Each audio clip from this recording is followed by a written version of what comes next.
বিয়ের সব নিয়মকানুন শেষ হতেই কনে রিয়া স্বস্তির নিঃশ্বাস ফেললো। সে ধীরে ধীরে ভারী কাপড় খুলে বেডে শুয়ে পড়লো। কিন্তু ঠিক তখনই সে একটা অদ্ভুত ব্যাপার টের পেল। রিয়া নিচে তাকিয়ে যা দেখলো তাতে তার চোখ কপালে উঠে গেল। তার নতুন বর অরুণ বেডে শুয়ে আছে আর সে কোমায়। ভয় পাওয়ার বদলে রিয়া বরকে ভালো করে দেখলো। মনে মনে ভাবলো দেখতে তো মন্দ নয়। হঠাৎ তার মাথায় দুষ্টু বুদ্ধি এলো। মোবাইল বের করে অরুণের সঙ্গে সেলফি তুলতে শুরু করলো। অরুণের ঠোঁট একদম সাদা ছিল। রিয়া মজা করে সেখানে লিপস্টিক লাগিয়ে দিল। তারপর শুরু হলো তার দুষ্টুমি। কিছুক্ষণের মধ্যেই অরুণের মুখ একবারে রঙিন হয়ে গেল। ঠিক তখনই রিয়ার চোখ পড়লো ঘরের এক কোণে রাখা সোনারূপা আর গয়নার বিশাল স্তূপের দিকে। তার চোখ চকচক করে উঠল।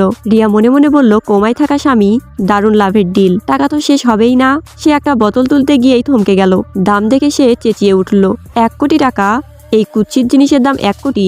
ঠিক সেই মুহূর্তে ঘটলো চমৎকার ঘটনা। হঠাৎ করে অরুণ চোখ খুলে ফেললো। ভয়ে রিয়ার হাত থেকে সব জিনিস পড়ে গেল। সে অবাক হয়ে ফিসফিস করে বলল, এ তো বেঁচে আছে। এ সময় শব্দ শুনে দৌড়ে এলো অরুণের দাদি। নাতিকে জ্ঞান ফিরে পেতে দেখে দাদির চোখে আনন্দের জল এসে গেল। দাদি রিয়ার হাত ধরে বলল, তুই তো আমাদের ঘরের লক্ষ্মী, তোর জন্যই আমার নাতি বেঁচে উঠেছে। রিয়া কিছু বলতে গিয়েও থেমে গেল। সে আসল সত্য বলতে চেয়েছিল। সে আসলে বোনের জায়গায় বিয়ে করে এসেছে।